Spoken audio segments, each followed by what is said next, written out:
오늘 같이 읽을 하나님의 말씀은 요한복음 5장 1절에서 18절입니다. 요한복음 5장 1절에서 18절 같이 읽겠습니다. 그 후에 유대인의 명절이 되어 예수께서 예루살렘에 올라가시니라. 예루살렘에 있는 양문 곁에 히브리 말로 베데스다라 하는 못이 있는데 거기 행각 5이 있고 그 안에 많은 병자, 맹인, 다리 저는 사람, 혈기 마른 사람들이 누워 물의 움직임을 기다리니 이는 천사가 가끔 못에 내려와 물을 움직이게 하는데 움직인 후에 먼저 들어가는 자는 어떤 병에 걸렸든지 낫게 되미러라. 거기 38회 된 병자가 있더라. 예수께서 그 누운 것을 보시고 병이 벌써 오래된 줄 아시고 이르시되 내가 낫고자 하느냐. 병자가 대답하되 주여, 물이 움직일 때에 나를 못에 넣어주는 사람이 없어 내가 가는 동안에 다른 사람들이 먼저 내려가나이다. 예수께서 이르시되 일어나 내 자리를 들고 걸어가라 하시니 그 사람이 곧 나가서 자리를 들고 걸어가니라. 이날은 안식일이니 유대인들이 병 나은 사람에게 이르되 안식일인데 내가 자리를 들고 가는 것이 옳지 아니하니라. 대답하되 나를 낫게 한 그가 자리를 들고 걸어가라 하더라 하니 그들이 묻되 너에게 자리를 들고 걸어가라 한 사람이 누구냐 하되 고침을 받은 사람은 그가 누구인지 알지 못하니 이는 거기 사람이 많음으로 예수께서 이미 피하셨습니다. 그 후에 예수께서 성전에서 그 사람을 만나 이르시되 보라, 내가 나았으니 더 심한 것이 생기지 않게 다시는 죄를 범하지 말라 하시니 그 사람이 유대인들에게 가서 자기를 고친 이는 예수라 하니라. 그러므로 안식일에 이러한 일을 행하신다 하여 유대인들이 예수를 박해하게 된지라. 예수께서 그들에게 이르시되 내 아버지께서 이제까지 일하시니 나도 일한다 하시매 유대인들이 이로 말미암아 더욱 예수를 죽이고자 하니 이는 안식일을 범할 뿐 아니라 하나님을 자기의 친아버지라 하여 자기를 하나님과 동등으로 삼으심이로라. 아멘. 희망 고문이라는 말이 있습니다. 조그만 희망과 여지가 남아 있어서 포기하게 하지 못함으로 더 괴롭게 되는 상황을 의미합니다. 이번 주간에 북한 노동당 부위원장 김영철이 뉴욕과 워싱턴을 방문하고 다녀갔습니다. 미국과 북한의 정상회담을 통해서 북한은 체제를 보장받고 미국은 비핵화를 이루려는 준비를 하는 것입니다. 언론이 말하는 대로 롤러코스터를 타는 것처럼 정상회담의 성사 여부가 급변해 왔습니다. 북미회담을 위한 일련의 과정들이 한반도의 평화를 위한 희망 고문이 되지 않기를 바랍니다. 5월 12일자 한국의 어느 일간지에 보니까 비정규직 노동자들이 희망 고문을 당하고 있다고 주장하는 기사가 실렸습니다. 문재인 대통령이 1년 전에 공공부문 정규직 제로 시대를 열겠다고 선언했을 때 비정규직 노동자들은 정규직 전환을 기대했습니다. 지금 1년이 지나서 결과는 10% 정도만 정규직으로 전환이 됐고 또 어떤 사람들은 정규직 전환 대상에서 빠졌으니 계약을 해지한다는 통보를 받은 사람도 많이 있다고 합니다. 목이 말라 죽을 것 같은 사람에게 계속 물을 보여주기만 하거나 한 방울씩 떨어져 주는 것은 희망 고문인 거죠. 오늘 본문에 보면 38년 동안 병이 든 채 살아온 사람이 나옵니다. 그는 병을 고칠 수 있다는 희망을 주는 곳에 머물렀지만 정작 그 희망을 이룰 수 없는 상황에 처해 있었습니다. 오늘은 이 사람을 만나주시는 예수님의 이야기를 통해서 하나님께서 우리에게 가르치시는 것을 함께 나누기를 원합니다. 첫 번째로 38년 된 병자를 고쳐주신 예수님입니다. 예수님께서 유대의 명절에 예루살렘에 올라가셨습니다. 2절 말씀을 우리 같이 읽겠습니다. 예루살렘에 있는 양문 곁에 히브리 말로 베데스다라는 못이 있는데 거기 행각 5이 있고 당시 예루살렘은 성으로 둘러싸여 있었는데 성을 통하는 여러 문이 있었습니다. 여기 나오는 양문은 제사에 쓰일 양과 염소가 들어오는 문을 가리킵니다. 그 양문 옆에 베데스다라는 연못이 있었습니다. 베데스다는 은혜의 집, 자비의 집이라는 뜻입니다. 이 연못 주위에 길게 늘어선 행각 5채가 있었고 그 안에 많은 병자들, 맹인과 다리 저는 사람, 혈기 마른 사람들이 있었습니다. 이 연못에는 물이 요동치는 현상이 있었는데 사람들은 이것이 천사가 와서 물을 요동치게 했다고 믿었습니다. 천사가 그렇게 물을 요동치게 할 때 제일 먼저 그 연못에 들어가는 사람은 무슨 병에 걸렸든지 다 낫는다는 것을 믿고 많은 병자들이 그곳에 몰려 있었습니다. 근데 사실 그것은 그 아래에 있던 물이 솟아나서 그래서 물이 자연적으로 요동치는 것이었는데 사람들은 이것을 천사가 했다고 헛되이 믿고 있었던 것이죠. 물이 언제 동하는지 알 수 없었기 때문에 그래서 병자들은 거기를 떠나지도 못하고 계속 연못을 바라보며 있어야 했습니다. 그곳에 38년 된 병자가 있었습니다. 누워있다는 것으로 볼 때 그는 혈기 마른 자로 다리가 말라버려 걸을 수 없었던 환자였던 것 같습니다. 그가 그곳에 얼마나 있었는지 모르지만 상당 기간 머물러 있었던 것 같습니다. 예수님께서 이 사람을 찾아오셔서 네가 낫고자 하느냐 물으십니다. 그래서 이 사람이 이렇게 대답합니다. 7절 말씀을 같이 한 번 더 읽겠습니다. 병자가 대답하되 주여 물이 움직일 때에 나를 못에 넣어주는 사람이 없어 내가 가는 동안에 다른 사람이 먼저 내려가나이다. 이 사람이 한 말은 물이 동할 때 아무도 자기를 넣어줄 사람이 없었다는 것이죠. 이 사람이 다리를 쓸 수 없었기 때문에 아마 손으로 기어가는 동안에 다른 사람들이 물에 들어가 버렸던 것 같습니다. 이 사람의 말 속에 이 베데스다 연못의 상황이 보입니다. 아마 물이 잠잠할 때는 병자들이 서로를 위로하고 격려했을지 모르겠어요. 얼마나 아프냐고, 꼭 낫기를 원한다고.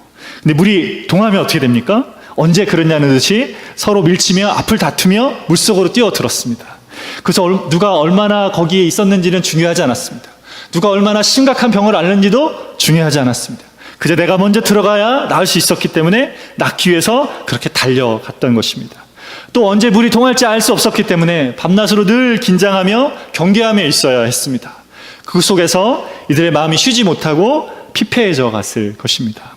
3절에 보면 그곳에는 많은 병자들 외에 맹인과 저는 사람과 혈기 마른 사람이 있었습니다. 이들은 병 낫기를 기대하고 있었지만 사실 이 사람들은 물이 동할 때 처음으로 물에 들어갈 수 없는 사람들이었어요. 맹인은 보지 못하니까 언제 물이 동하는지 알 수 없었고, 다리를 저는 사람이나 혈기 마른 사람은 다리를 절거나 전혀 다리를 쓸 수 없었기 때문에 이들이 가는 동안에 다리가 온전한 사람들이 먼저 들어가 버린 거죠. 이들이 낫기를 기대하고 있었지만 그것은 결코 이들에게 있을 수 없는 헛된 바람, 희망 고문의 자리였을 뿐이었습니다. 베데스다에 있는 이 병자들은 세상에서 무엇인가 자신을 구원할 것이라고 여기며 그것을 추구하며 살아가는 우리의 모습을 비춰줍니다. 그렇게 어떤 것에 희망을 걸며 살아가지만 붙잡혀지지 않고 해결되지 않고 채워지지 않아서 늘 갈급해하며 살아가는 우리의 모습입니다. 남보다 앞서기 위해 경쟁하며 이게야 살아날 수 있다고 생각하며 늘 긴장하며 살아가는 우리의 모습입니다. 그렇게 은혜의 집은 베데스다는 은혜가 아닌 First come, first serve라는 세상의 논리만이 작동하는 그런 곳이었습니다.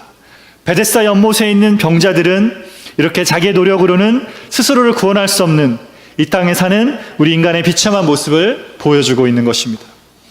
그런 자리에 예수님께서 찾아오십니다. 38년 된 병자를 만나시고 그에게 내가 낫고자 하느냐를 물으시며 그를 고쳐주십니다.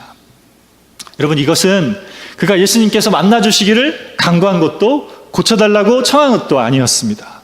근데 이 명절에 예루살렘에 오신 예수님께서 양문 곁 베데스다 연못, 바로 그가 머물고 있는 그 자리에 찾아오신 것입니다. 이렇게 이 사람을 고쳐주심으로 예수님께서 뭘 말씀하시는 것입니까? 우리가 구원 얻는 것은 우리의 열심이나 노력이나 애씀으로 되는 것이 아니라는 것을 알려주고 계시는 것입니다. 우리의 힘으로 하는 것이 아니라 예수님께서 하시는 것임을 보여주시는 것이죠. 주님께서 우리를 찾아오셔서 만나주실 때 그때에 우리가 고침을 받고 구원을 얻는다는 것을 보여주고 있는 것입니다. 예수님이 그를 찾아온 것은 결코 우연이 아니었습니다. 의도적으로 바로 이 사람을 아시고 고쳐주러 오신 것이죠. 결코 이루어지지 않을 것이나 희망을 놓을 수 없어서 거기 머물고 있는, 오랫동안 그것을 붙잡고 머물고 있는 이 사람을 고쳐주려고 찾아오신 것이죠. 주님은 동일하게 이런 모습으로 살아가고 있는 우리를 찾아오십니다. 우리 어둠의 자리, 병든 자리, 마음의 상한 자리, 우리가 어떻게 할 수 없는 자리, 그래서 놓을 수 없는 이 삶의 끈을 붙들고 살아가고 있는 우리의 모습을 보시며 찾아오셔서 우리를 만나주시고 우리를 고쳐주시며 구원하러 우리를 찾아오십니다. 내가 낫고자 하느냐는 이 물음 앞에 이 사람은 아무도 나를 연못에 넣어주지 않아서 사람들이 먼저 물에 들어가 버립니다 라고 불평했습니다. 그에 예수님께서 뭐라고 말씀하십니까? 8절 말씀을 같이 읽겠습니다.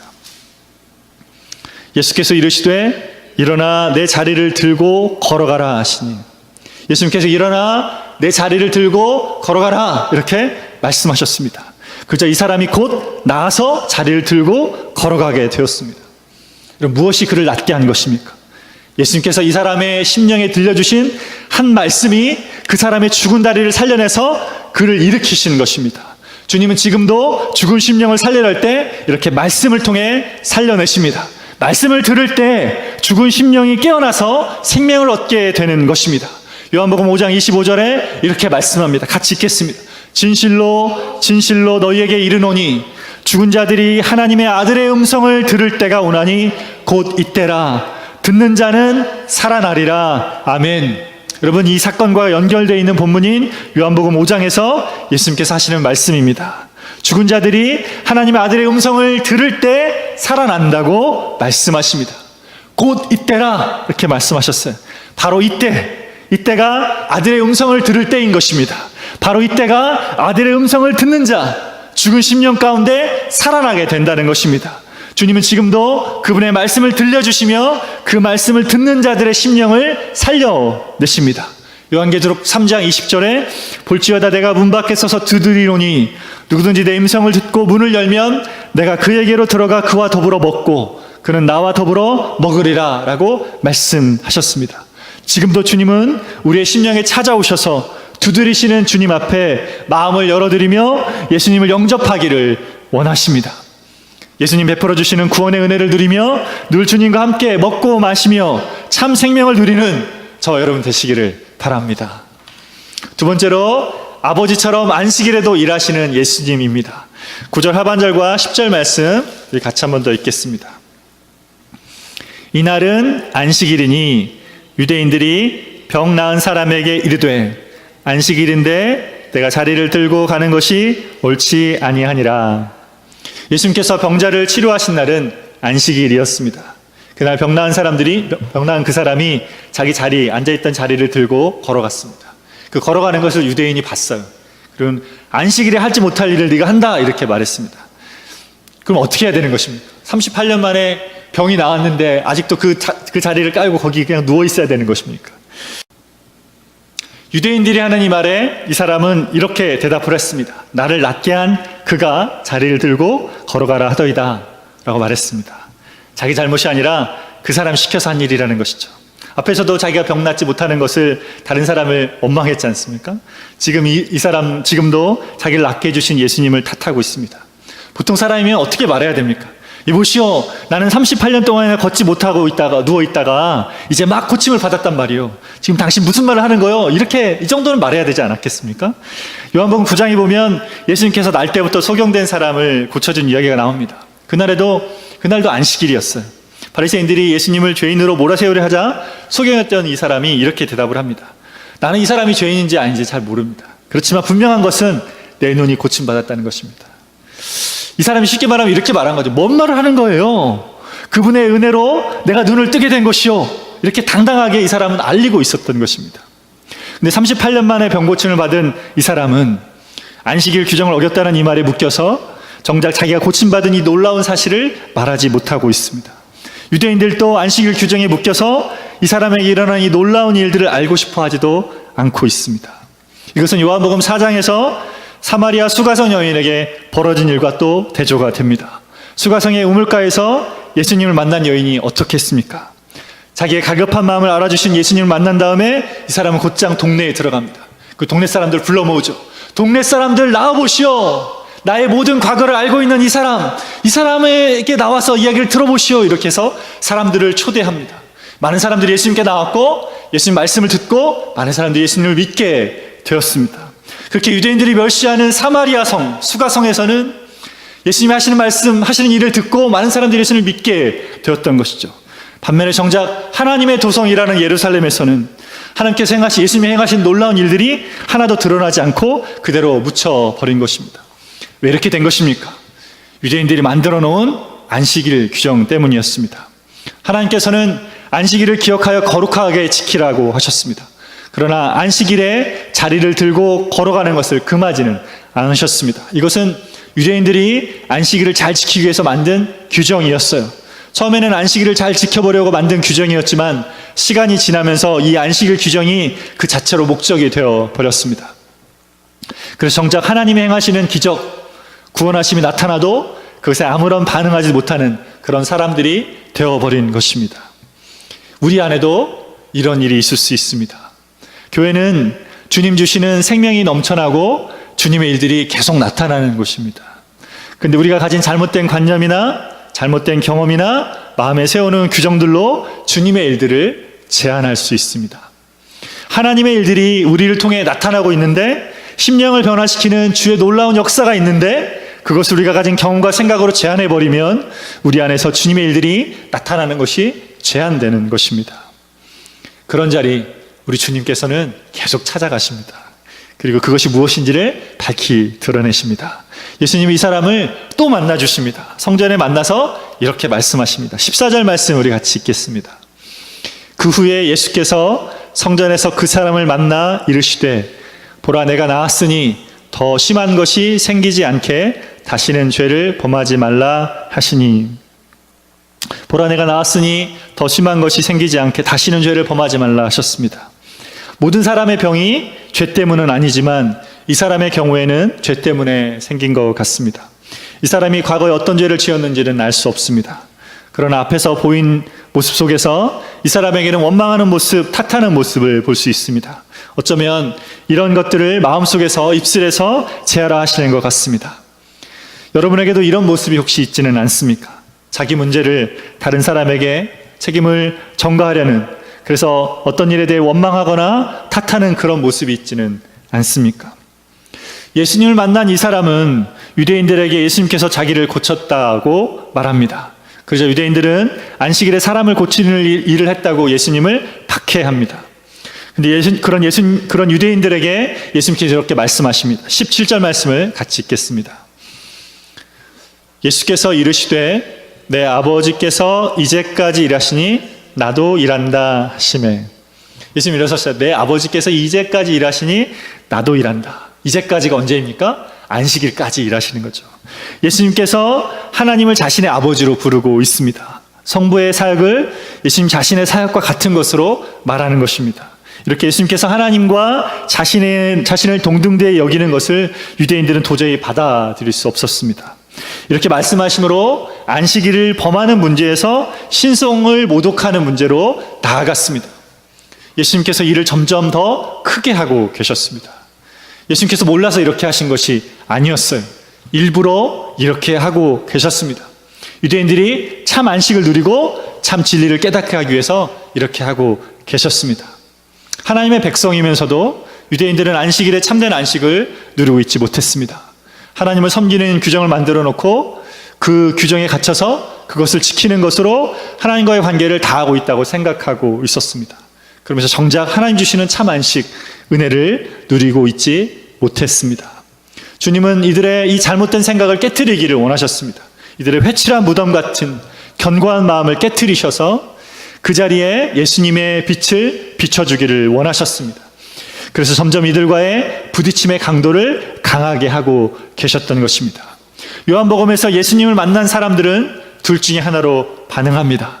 예수님 말씀을 듣고 빛 가운데 나오거나 아니면 여전히 어둠 가운데 머물러 있거나 합니다. 말씀을 듣고 생명을 얻거나 계속 죽음 가운데 머물러 있거나 합니다. 이 둘 중에 하나를 선택하게 됩니다. 예수님 말씀을 들은 유대인들이 어떻게 반응합니까? 18절에 더욱 예수를 죽이고자 하니라 라고 말하고 있습니다. 예수님을 더욱 죽이고자 한 것이죠. 예수님이 이런 반응이 나올 줄 아셨습니다. 그럼에도 이들의 견고한 무덤 같은 마음을 깨트리고자 이런 위험을 감수하고 계셨습니다. 여러분 중에 혹 이렇게 신앙생활하고 있지는 않습니까? 주일에 나와 예배 드리는 것으로 하나님을 잘 믿고 있다고 생각하며 이 자리에 있지는 않으십니까? 은혜도 없고 감사도 없고 기쁨도 없이 하나님과 마음으로 나누는 교제도 없이 그렇게 신앙생활을 하고 있지는 않으십니까? 주님은 여러분의 그런 마음의 자리에 도전해 오십니다. 그렇게 찾아오셔서 잘 감춰진 마음들을 들춰내시며 혼자 어둠 가운데 머물러 있는 마음의 자리에 주님의 빛을 비추시기를 원하십니다. 그래서 참 안식을 주시고 참 행복을 주시고 참 위로와 참 기쁨을 주기를 원하십니다. 그렇게 찾아오시며 말씀하시는 주님 앞에 마음을 열어드리며 빛 가운데 거하고 생명으로 나아가서 주님과 함께 살아있는 관계 가운데 거하시는 여러분들 다 되시기를 축원합니다. 같이 기도하겠습니다.